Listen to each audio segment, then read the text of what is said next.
Dengan Bapak siapa? Yasmiji dari Ormas BCW Bengkulu Korupsi. Untuk aksi damai ini Bapak sebagai apa? Saya selaku penanggung jawab dari ini terjadinya aksi damai ke DPR atau ke pengadilan ini pokok permasalahannya masalah apa nih? Jadi terjadinya aksi damai ini kita menilai lambannya ya aparat penegak hukum, dalam hal ini Kejaksaan Tinggi menyikapi laporan yang telah kita sampaikan 1 bulan yang lalu. Jadi sampai saat ini kita belum menerima perkembangan hasil yang dikerjakan oleh Kejati tentang laporan tersebut. Jadi yang kita laporkan itu terkait dana pokir. Jadi dana pokir itu adalah dana aspirasi masyarakat. Ya, aspirasi masyarakat yang dititipkan kepada anggota Dewan Provinsi Bengkulu untuk diperjuangkan dalam RKAPD. Nah, artinya kalau dana pokir ini direalisasikan 100% untuk pembayaran publikasi, ini sangat-sangat menyalahi. Karena pada prinsipnya penggunaan dana pokir itu untuk pembangunan dan kesejahteraan masyarakat di daerah DPR itu masing-masing, ya kan, daerah pemilihannya. Nah, ini yang kita lihat selama 3 tahun ini, ya, pokir DPR provinsi ini di sekwan aja, sekwan provinsi itu mencapai 44 miliar, terhitung dari tahun 22, 23, 24. Nah, jadi kalau kita kolasi, begitu juga yang ada di OPD lain seperti Kominfo itu mencapai 13 miliar. Artinya dana pokir DPR ini selama 3 tahun ini full habis untuk pembayaran publikasi. Ya. Jadi sebenarnya dana pokir itu tidak diperbolehkan untuk publikasi, Pak? Boleh. Boleh. Tapi diperbolehkan itu dari 20% sampai 30% untuk kebutuhan DPR, publikasi atau apa. Jadi 70% dari pokir Dewan itu diterapkan kepada pembangunan. Kan tidak mungkin dari desa-desa, dari kecamatan itu saat DPR itu melakukan reses itu bahwa rakyat atau masyarakat Bengkulu itu mengusulkan publikasi. Nggak ada. Yang ada mengusulkan pembangunan. Ya, jalan, fisik, segala macam itu kan. Nah, jadi untuk harapan Bapak sebagai penanggung jawab aksi damai ini untuk kedepannya bagaimana untuk dana pokir ini, Pak? Pokir ini? Ya, pertama saya menekankan kepada Kejaksaan Tinggi Bengkulu untuk segera melakukan proses hukum, karena saya menilai bahwa dana pokir DPR provinsi itu salah guna, ya kan itu kan. Dan untuk kedepannya harapan saya kalau seperti ini nggak usah ada lagi dalam pokiran itu. Kalaupun ada harus direalisasikan sesuai peruntukannya.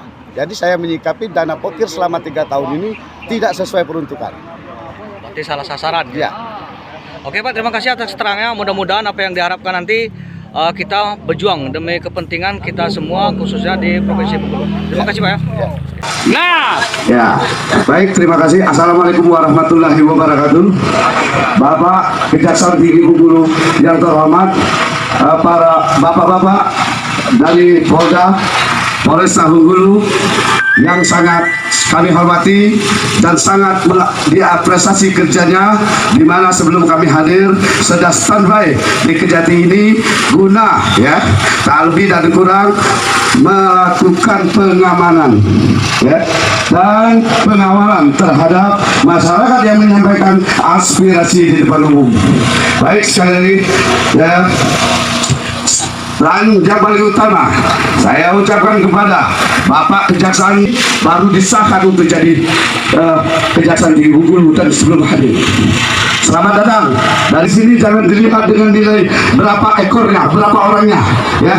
Tapi kehadiran kami ini mewakili daripada 5 lembaga ormas Bengkulu dan 13 media perwakilan Provinsi Bengkulu untuk menyampaikan aspirasi di depan bapak-bapak bahwa di Provinsi Bengkulu kami telah menilai bahwa telah terjadi konspirasi jahat menghilangkan hak daripada rakyat Provinsi Bengkulu. perlu Bapak ketahui bahwa pokir ataupun pokok pikiran Dewan itu berdasarkan aspirasi masyarakat yang dititipkan kepada anggota Dewan untuk diperjuangkan dalam RKPD. Ya, tapi ya, yang namanya aspirasi masyarakat, saya sangat kecewa lagi dengan sikap daripada TAPD dan Banggar Provinsi Bengkulu, ya, yang telah mengesahkan bahwa dana pokir Dewan dan Provinsi Bengkulu ini direalisasikan kepada dana publikasi. Tidak sedikit lagi Bapak, tidak sedikit, 130 miliar lebih, ya, total selama 3 tahun, ya, terhitung dari tahun 2010 10, sekian miliar, 2023 17, sekian miliar, 2016 2024 16,8 miliar. Itu yang ada di Sekwan saja. Itu di Sekwan saja. Bayangkan itu.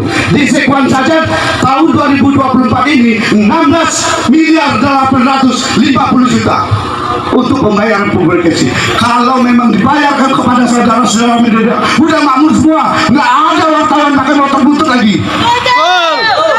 Nggak ada itu. Itu hal berapa? Dan seperti apa audit dan perhitungan biaya bayar itu? Angka bayarnya dari mana? Nggak bisa ketemu. Kok 1 miliar? Satu media ada yang mendapatkan 1 miliar 500 juta.